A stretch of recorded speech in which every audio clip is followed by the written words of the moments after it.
সংসারে সংসারে কষ্ট হচ্ছে আপনাদের? কত কষ্ট বের হুজুর গজল গান গান, আমি প্রসঙ্গে কথা বললাম। সংসারে সংসারে ওই রাম গো, আমি করলাম না বন্দি,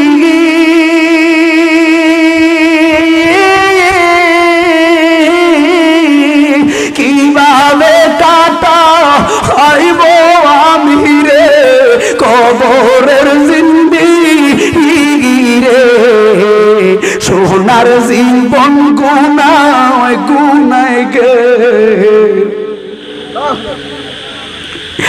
ফরবি ফরবি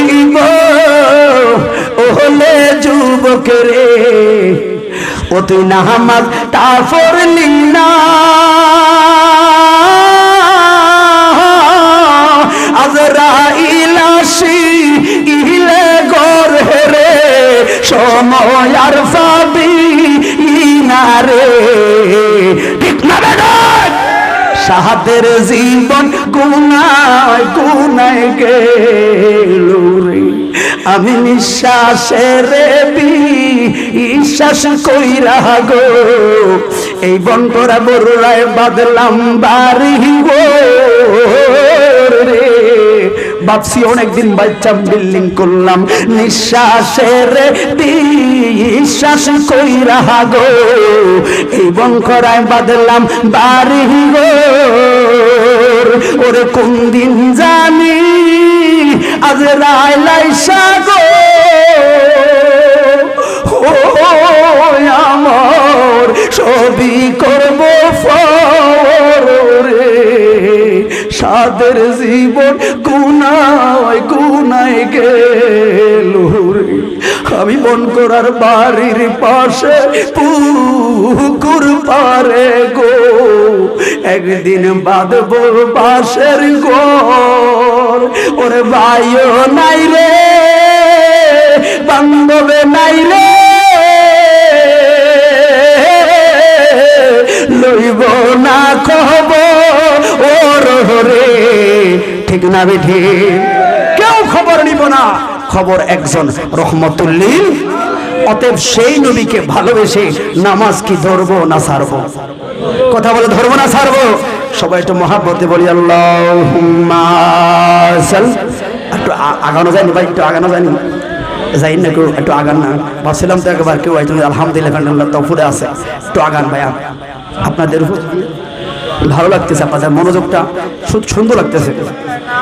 আমরা চলে যাবো, আমরা তো আর চাইলে আসতে পারবো না বাবা, বড় ভালোবেসে লোকটা অনেক আবদার করে আসছি। মহাপথে বলুন আল্লাহুম্মা।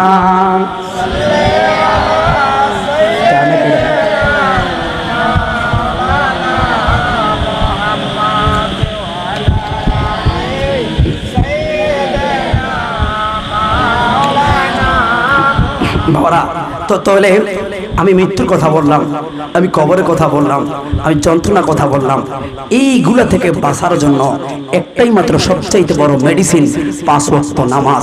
আমরা কারা কারা চাই একটু হাতটা তুলে দেখান, স্লোগান দাও, স্লোগান দাও। নারে তাকবীর, নারে রিসালাত, নারে গাউসিয়া, আহলে সুন্নাতুল জামাত জিন্দাবাদ, জিন্দাবাদ, সিদ্দিকী আত্মারি সাহেব জিন্দাবাদ, জিন্দাবাদ। কারণ হারিয়ে যাব একদিন আমি, রব না ভুবনে চিরদিন। হুজুর আপনারা বুঝছেন হুজুর কি বুঝাচ্ছে আমাকে বলুন?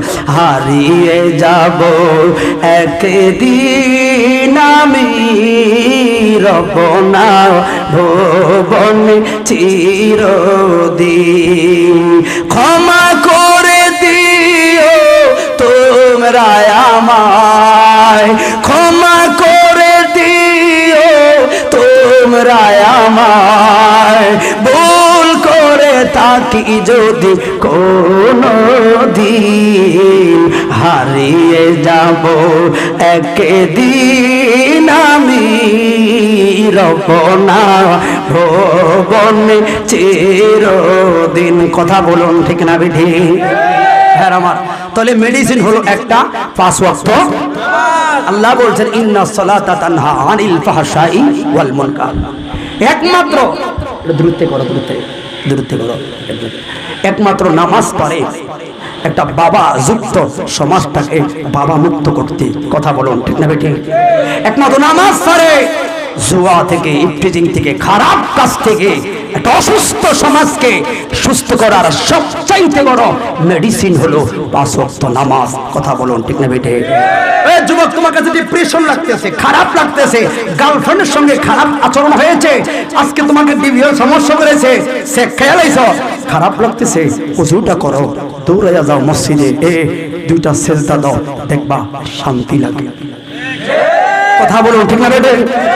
এক মসজিদের হুজুরকে, ফ্রেশ ইমামকে প্রশ্ন করলাম 14 গ্রাম এশা নামাজের পরে, আমার মুন্সির এক মাহফিল, অনেক সময় আছে হাতে, দেখলাম কি যেন একটা তেলাওয়াত করে, খেয়াল রাখবেন। তা আমি হঠাৎ করে নিজে থেকে প্রশ্ন করলাম, বাবা ছেলে মেয়ে কয়জন? আল্লাহ রাখলে 60 জন। বেতন কত? 6000। কয় ছেলে মেয়ে কি করে? বাবা বেগুন পড়াশোনা করে। 6000 টাকা বেতন, বেগুন পড়াশোনা করে, স্ত্রী চালায়, কেমনে সম্ভব? কেমনে সম্ভব? মিলা টিলাদ আসেনি? কয় মিলা টিলাদ নাই। তো বাবা কেমনে চলেন?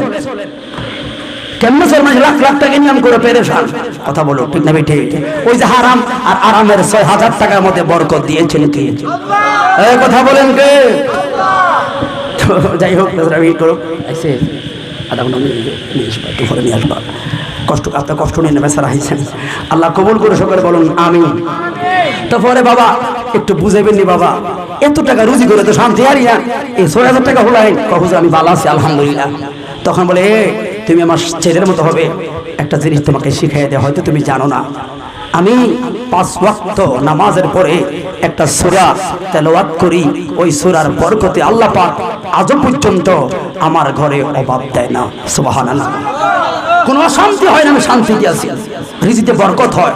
কি? তখন আমি উনি বলতে চাই না, হাতটা উঠে দেখলাম ওই সূরাটার নাম হলো সূরাতুল ওয়াকিয়া। সূরাতুল, আল্লাহর কসম, দৈনিক 5 ওয়াক্ত নামাজের পর সূরাতুল ওয়াকিয়া আমি ইমাম তেলাওয়াত করি, আমার আল্লাহ আমাকে সালায়া নেয়। তো আল্লাহর কোরআন সূরাতে শেফা আছে না নাই? তাহলে সেই নামাজ পড়লে আপনার দিন কল্যাণ, আপনার রিজিক বাড়বে না কমবে? শুধু হাহাকার নাই নাই নাই করলে তো হবে না, আল্লাহর ঘরে সেজদা দিতে হবে। আজকে মসজিদগুলো, এই জন্য আমি অনেক জায়গায় বলি, এবারে বাহ এটা বললাম ঠিক না, এই জন্য সময় বলি টাইলসওয়ালা মসজিদ আঙ্গুল লাগতো না, এত এসিওয়ালা মসজিদ আঙ্গুল লাগতো না।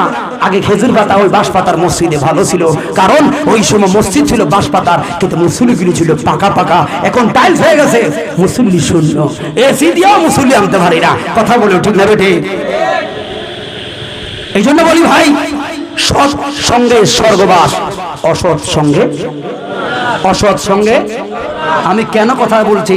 একমাত্র নামাজ পড়ে একটা খারাপ মহিলাকে ভালো করতে, একমাত্র নামাজ পড়ে একটা খারাপ সমাজকে ভালো করতে, একমাত্র নামাজ পড়ে আপনার রিজিকে বরকত দিতে, একমাত্র নামাজ পড়ে অন্তর থেকে পেরেশান দূর করতে। অতএব আপনি দেখেন না, সেজদা দিয়ে দেখেন শান্তি লাগে। মনে রাখবেন, যে ইবাদত, যে সেজদা দিতে, নামাজটা পড়তে আপনার কাছে আরাম লাগে, শান্তি লাগতেছে, ওটা 100% কবুল হয়ে যাচ্ছে। কথা বলুন ঠিক না বেঠিক? ভাইরা আমার, তাহলে সেই ক্ষেত্রে আসলে একটা একমাত্র নামাজ পারে একটা অসুস্থ সমাজকে, খারাপ সমাজকে সুন্দর সমাজ করতে একটু প্রমাণের দরকার আছে না নাই? তখন আমরা 5 ওয়াক্ত নামাজ পড়বো। আজকে মসজিদগুলো হাহাকার, কষ্ট পাচ্ছে মসজিদগুলো। কেন মসজিদ কষ্ট পাবেন? হাহাকার, অভাবে আছেন একমাত্র খাসালতের কারণে। এখন ঘূর্ণিঝড়ের আবার সামনে, এটার পর এটা, এটার পর এটা আইতে আছে আর আইতে আছে ঘূর্ণিঝড়। কিও তারপরও বাঁচেও না, যেই মাত্র ঘূর্ণিঝড় আসে, শাহজালালের বাংলাদেশ, শাহপুরানের বাংলাদেশ, অহংকার আল্লাহ। ঘূর্ণিঝড় যাইতে না যাইতে স্টার জলসা জি বাংলা আছে না নাই? তো কেমন হইব? খাসালত এখন আমগো ঠিক হয় না, এই কারণে গজব। তবে মনে রাখবেন, আসে আসে আয়া কয় মায়ানমার ইন্ডিয়া দিয়ে চলে গেছে, আল্লাহ বাঁচাইছে। একবার তো ভাবলেন না কেমনে আনলো, কে আনলো ঘূর্ণিঝড়, কোথায় আসলো, কি জন্য আসলো? এই সতর্ক সংকেত কে 10 নম্বর দিল, কে আবার কমাইলো? একমাত্র আল্লাহ। আমার বন্ধুর মহাব্বতের খাতিরে কথা বলুন ঠিক না বেঠিক? ভাইয়ারা আমার, আমি উসুল থেকে মনোযোগ আছে আপনাদের? আসলে ভালো লাগছে। আসলে প্রথম 5-6 জন আসলে বসি, ঠিক নেই? কিন্তু সম্মান ইজ্জতের মালিককে, কথা বলেন কে? শুধু এটা বললাম, সব ভালো লোকের সঙ্গে চললে আসলে যে একটা খারাপ লোক ভালো হয়, এটার প্রমাণ যদি আমি আপনাকে একটু শুনে বোঝা যাবে। ওই জাজিরাতুল আরবে চমৎকার যারা তরজুমান পড়বেন, তরজুমানে পাবেন নামাজ সালাতের অধ্যায় আমি খুঁজে পাইলাম।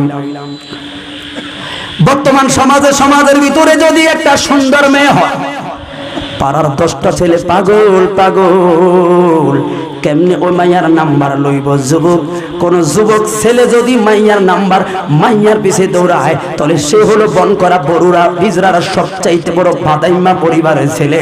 কথা বলুন ঠিক না বিঠি? এ যুবক, তুই মাইয়ার পিছে দৌড়াইবি কেন?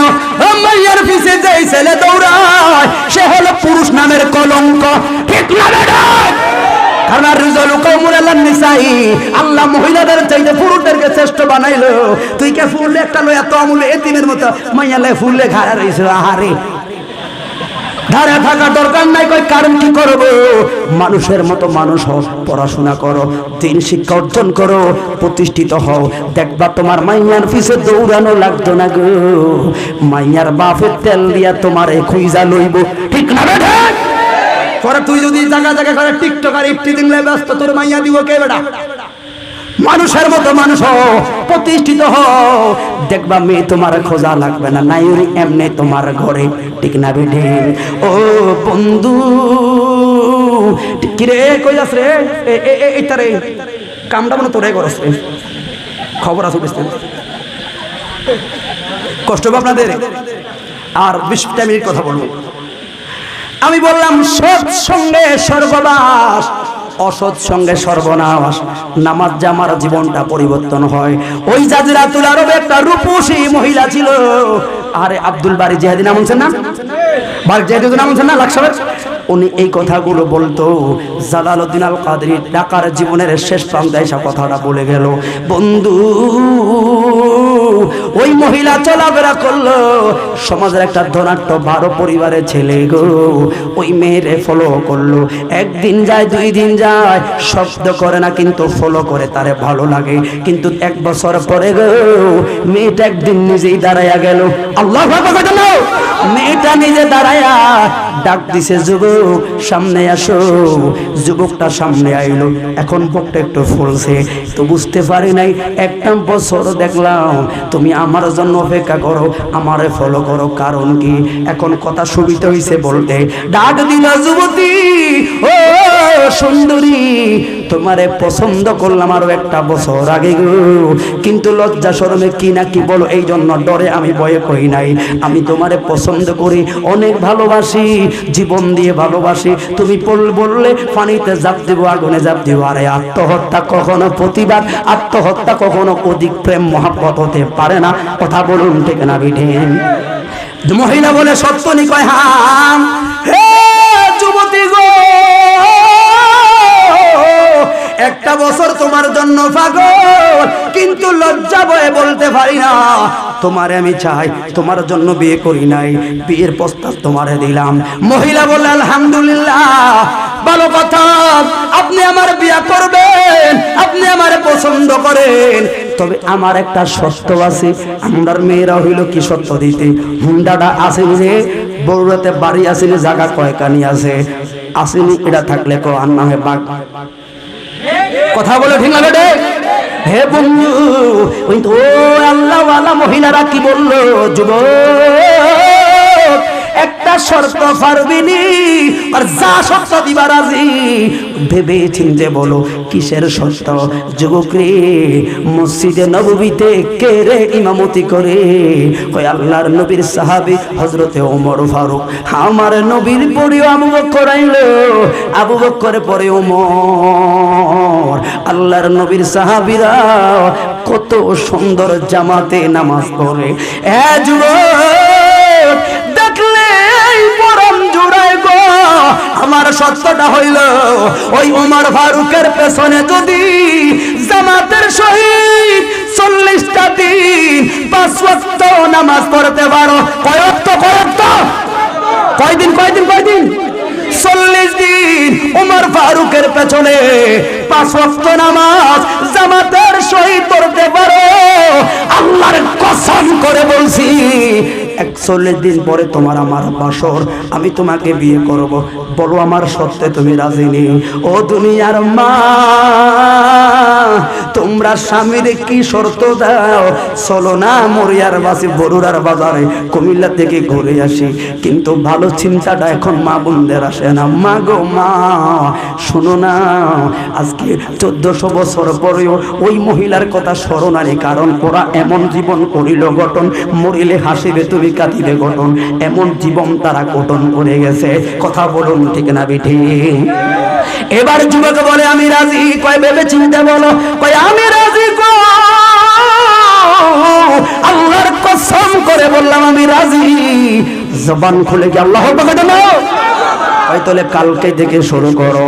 বন্ধুরে আমার, মহিলা বলল যুবক রাতের বেলায় এশার নামাজে বাড়িতে যাওয়ার আগে আমার বাবার মেহমানখানা আইবা, কথা আছে তোমার সঙ্গে, প্রত্যেক দিন আসবা, কথা আছে তোমার সঙ্গে। উদ্দেশ্য কি? একমাত্র নামাজ পড়ে ভালো মানুষের সঙ্গে চললে খারাপ মানুষও ভালো হয়। একমাত্র নামাজ পড়ে একটা মানুষের মুমিনটাকে খারাপ দিলটারে পরিষ্কার করে মদিনার আয়না বানাইতে। কথা বলুন ঠিক না বেটে? এই ছেলে ফজরের সময় মসজিদে হাজির। মসজিদের ইমাম সাহেব কি রে, সূর্য কি পূর্ব দিকে উঠলো না পশ্চিম দিকে উঠলো? যেটা জীবনে পশ্চিম দিকে আসার হয় না, আজকে তো মসজিদ নামাজে দাঁড়াইল। সকাল বেলায় মসজিদের হুজুরের কাছে নয়া কায়দা লয়া বৈশা রইল। হুজুরে কয় কে গো? কয় হুজুর আমি লজ্জার কথা কইয়েন না গো, আমার নামাজের নিয়ম কানুনগুলো শেখা লাগবে। হুজুর দু নয়নের পানি জড়ায় কয় আয় আয় আয়, আপনাকে একটু বুকে জড়াইতে আমার ভালো লাগে। নামাজের নিয়ম কানুনগুলো শেখানো শুরু করলো। জোহর আসর মাগরিব চলে গেছে, এশা নামাজ পড়লো গো। ওই যে কথা মোতাবেক এশার নামাজের পর আবার বাবার মেহমান খানে দাঁড়াইলো। যুবতী আয়া সালাম দিল, ডাক দিল যুবক রে,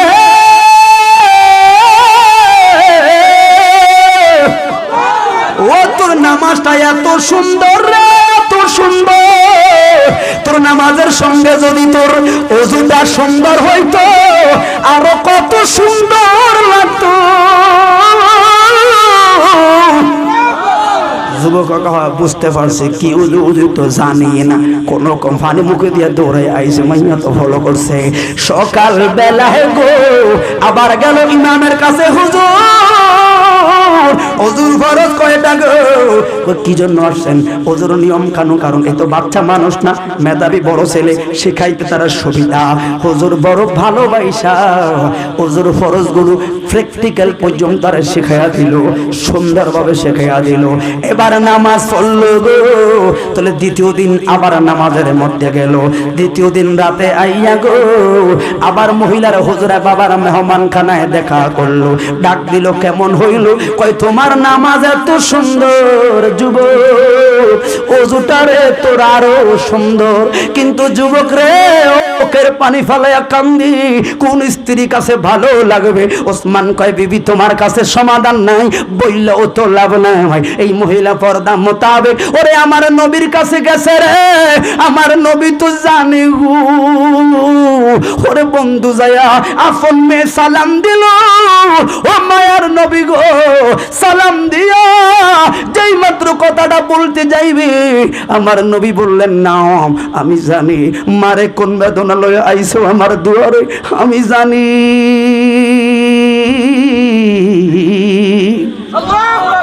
কিন্তু জামাই বলে সুযোগ খুঁজলাম প্রশ্নের, আজকে সুযোগ পাইলাম। পরের দিন আবার নামাজে গেল, মুস্কি হাসি দিয়া আমার নবী গে জান্নাতের টিকিট ওয়ালা, আল্লাহু আকবার, জান্নাতের টিকিট ওয়ালা, কান্দো কান্দো। ওসমান কয় কিরে কি কামনা নবী জানলো? আমার নবী কয় দেখা করবা। আমার নবী কয় ওসমান গো কান্দো কেন? ওসমান বলে নবীজি আপনি জান্নাতের লাইসে দিলেন গো, আগে ওইটার মর্যাদা জানতে চাই। আমার নবী কই তোরা হিসাব ছাড়াই জান্নাতি। কই ইয়া রাসূলুল্লাহ আর কি জানার, আরো জানার আছে। আমার নবী বলে ওসমান রে তুমি জান্নাতুল ফেরদাউসে থাকবা। ইয়া রাসূলুল্লাহ আর কি আমার পজিশন আসেনি? আমার নবী কয় সাহাবী ওই জান্নাতুল ফেরদাউসের ভিতরে তুই উসমান আমার কলিজার কাছাকাছি থাকবি। উসমান কয় এখন বুঝতে পারলাম এটা তো কবর, এটা তো হাসরে আর জান্নাতে। মায়ার নবী গো যেই মাত্র নামাজটা পইরা বাড়িতে রওনা দেই গো, বনকরার বাজার থেকে বাড়িতে রওনা দেই, হাতের ডাইনে বামে সবুজ কবর, সবুজ কাগজের নিচে গোরস্থান কবর দেখা যায়। আমার হাতের বামে গোরস্থান গো, ওই কবর দেখলে আমি ওসমানের চোখের অজান্তে জল চলে আসে। কারণ কি রে নবী জানে, তারপরও বলো ইয়া রাসূলুল্লাহ আপনি আমার জান্নাতের লাইসে দিলেন, আপনি আমার হাসরের লাইসে দিলেন, কিন্তু আমি ওসমান মরলে গো আমারে কবরে রাখি, ওই কবরে এই পাশের মাটি হয়, ওই বাসায় বাড়ি মারব। ও মায়ার নবীজি হাসরের লাইসেন্স পাইছি, জান্নাতের লাইসেন্স পাইছি, কিন্তু আমার এই জন্য কবর এমন জিনিস রে। ও যুবক বাবা বাজারে গেলে মাইকল দেয়, কিও রাত তো 10টা-11টা বাজে, আসেন না কেন? ভাত তো ঠান্ডা হয়ে যায়, একসাথে খাবো, আসি কেন রে? বাবার জন্য মায়ের মায়া, ঠিক না বেটে? আবার মা অসুস্থ হইলে বাবা পাগল হয়ে যায়, রে তোর মারে কোন ডাক্তারের কাছে নিলে তোর মায়ে সুস্থ হবে। কেন গো? এটা হলো মার প্রতি বাবার ভালোবাসা। ছেলে সন্তান যদি বিমারে পড়ে মা বাবা পাগল, একটা কেউ কিছু কইলে নগদ প্রতিবাদ। কেন রে? সন্তানের জন্য মা বাবার ভালোবাসা। কয়েকদিন পরে বনকরায় বাবা মরল, ওই মসজিদের খাটটা বাবার জন্য ব্যবহার হলো। বছরে দক্ষিণ পারে আমার বাবারে দাফন করলো, 2 বছর পরে আমার মা ইন্তেকাল করলো। আমার মারে দাফন করলো কই রে? বাবার ঠিক 1 হাত দক্ষিণে আমার মারে দাফন করলো, 1 হাত উত্তরে হইল বাবা, 1 হাত দক্ষিণে হইল মারে দাফন করলো। জীবন চলার 20টা বছর পরে আমিও মইরা গেলাম গো, একই খাট ব্যবহার হইল। আবার আমার মার 1 হাত দক্ষিণে আমার কবর দিল। ওর জগতের মানুষ রে 3টা কবর একই সাথে। কি বুঝাইয়া যাইতাম যেই দুনিয়ায় একজন আরেকজন ছাড়া থাকতে পারে না। মার জন্য বাবার ভালোবাসা। বাবা বিপদে বললে মায় পাগল রে, বাবা মায় বিপদে বললে বাবায় পাগল, সন্তানরা বিপদে বললে মা বাবা পেরেশান রে। অথচ ওই 3জন লোক 1 হাত পর পর শুয়ে রয়েছে। কার কবর জান্নাতি, কার কবর জাহান্নামী বলার সুযোগ নাই। হায় রে সেই কবর রে,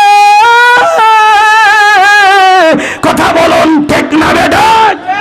এই জন্য ফরাজে কান্দে দরবারের হুজুর আল্লামা মঞ্জুর আহমদ রাফাই রহমতুল্লাহ আলাই, উনি তো বলে গেছেন, কষ্ট হচ্ছে আপনাদের বাবা? এই জন্য ওরে 3.5 হাত। খেয়াল করবেন এই গজলটা এমন একজন লোক লেখছে যিনি এখন জান্নাতুল বাকিতে শোয়া, ফরাজি কান্দি দরবার শরীফের ফিসা। আপনার কাছে কেমন জানি না, অথচ সারা বাংলা চট্টগ্রামের জন্য আমার একটা ভাইরাল ভিডিও আছে। এক এমপি সাহেব 1 লক্ষ টাকার চেক শুধু একটা মাত্র ছিল। কিউ হুজুর এমন একটা গজল গাইলেন, আমার মারে গত 2 দিন আগে মারি দিয়েছি। খেয়াল করবেন 3.5 হাত গড়তে ফেলেন, কেমন কইরা আইলা চলে, তোমার বাড়ি আইতে দেরি হইলে যে মায় ঘুমাইতো না।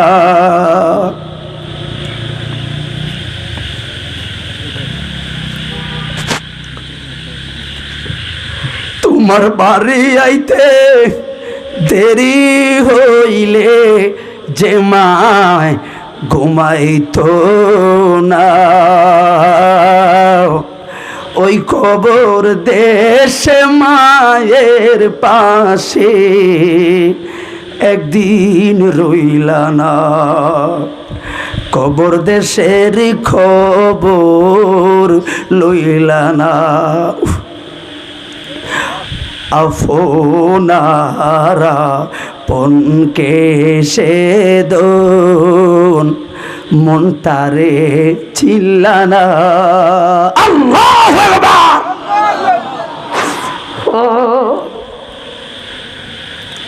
কেমন আছেন মাজননী,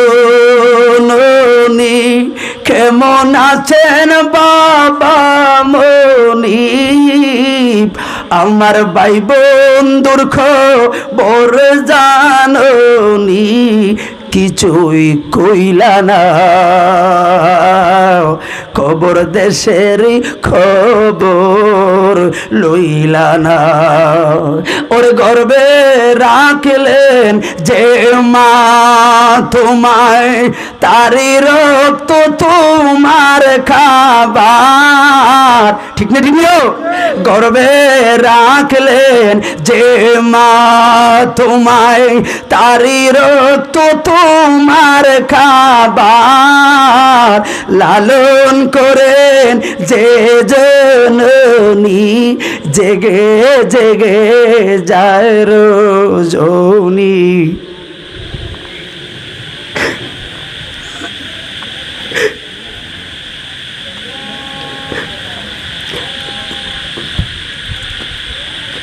লালন করেন যে জননী, জেগে জেগে যায় রজনী। ওই কবর দেশে মায়ের খবর নিতে তোমার মনে চাইল না, খবর দেশের খবর লইলা না। 3.5 হাত গর্তে ফেলে কেমন কইরা আইলা চলে, তোমার বাড়ি আইতে দেরি হইলে যে মায় ঘুমাইতো না। ওই কবর দেশে মায়ের পাশে একদিন রইলা না, কবর দেশের খবর লইলা না। আমরা মা বাবার খেদমত চাই কি চাই না? দুহাত তুলে বলুন, চাই কি চাই না? মা বাবার সেবা দরকার আছে না নাই? সবাই জবান খুলে একবার বলে আল্লাহু আকবার। এই জন্য ভাই তাহলে আমি পয়েন্টে পয়েন্টে বলে যাই গো।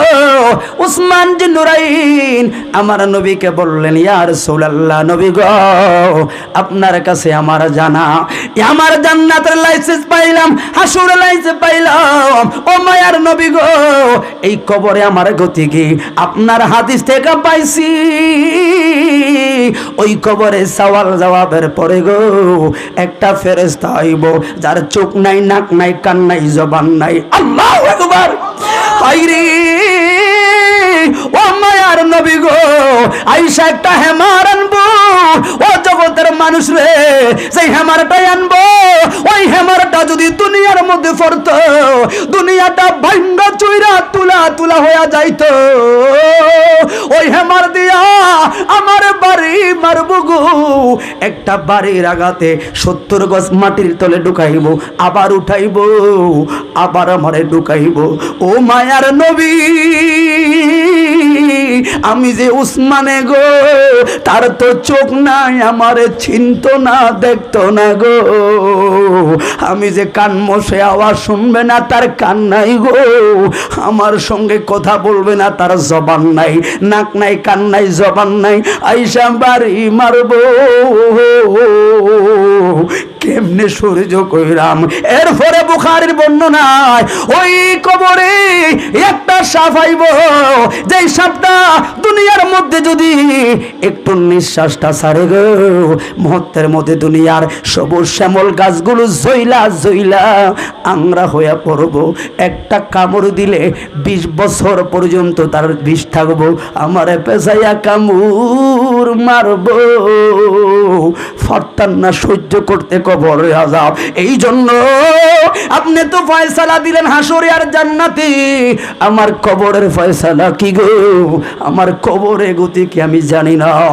আমার নবী উসমান জিন্নুরাইন কি জোরে বুকে জড়ায়া ও জান্নাতি ওয়ালা, জান্নাতের লাইসেন্স ভাইয়াও কান্দ গো। লল একটা পাথর ল, পাথরটা লইল গো, কয় পাথরটার সামনে মাইরা দাও। পাথরটার সামনে মারলো। আল্লাহর নবী গে সাহাবী মারছনি? কয় হ্যাঁ। আমার নবী বলে উসমান রে, এই পাথরটা এখান থেকে যত দূর পর্যন্ত গেল ওই এরিয়ার মধ্যে তোমার কবর হবে। আর এটাই হলো জান্নাতুল বাকির এরিয়া। এই এরিয়ার মধ্যে যারা ঘুমাই পড়ে এরা জান্নাতি জান্নাতি। ডান হাত তুলে বলি একবার আল্লাহু আকবার। হাইরে ও বন করার মানুষ যুবক, আমি কি বুঝাইয়া গেছি, কি বুঝাইয়া যায়? এবার আসুন উসমানকে আর আপনাকে, উসমানের ক্লাস কই আর আপনার ক্লাস কই? উসমান 1 নাম্বার হলো আল্লাহর কোরআন রাদিয়াল্লাহু আনহু ওয়া রাদু আন। আল্লাহ আয়াত দিয়া কয় সাহাবায়ে কেরামদের ব্যাপারে সন্তুষ্ট। উসমানকে যার ব্যাপারে নবী বলল আসহাবিকান নুজুম বিআইহিম ইক্তাদাইতুহুম ইহতাদাইতুহুম। ওরে উসমানকে গো রাসূলে পাকের 2 জন কন্যা মুবারকে বিয়ে করলো।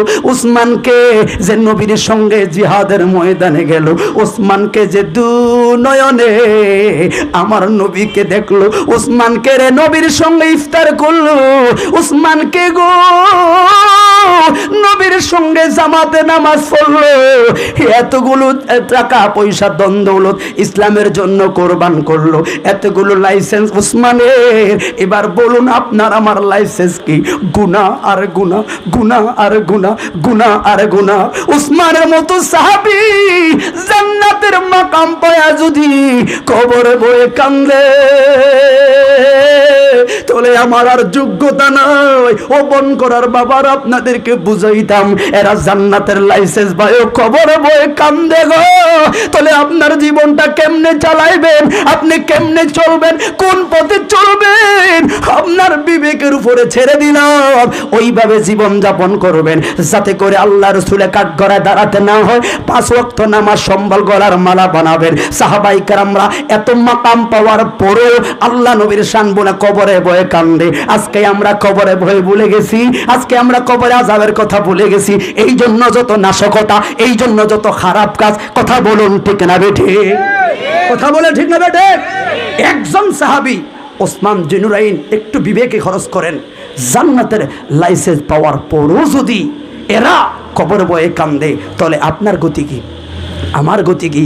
আমি তো হিসাব মিলাইতে পারলাম না।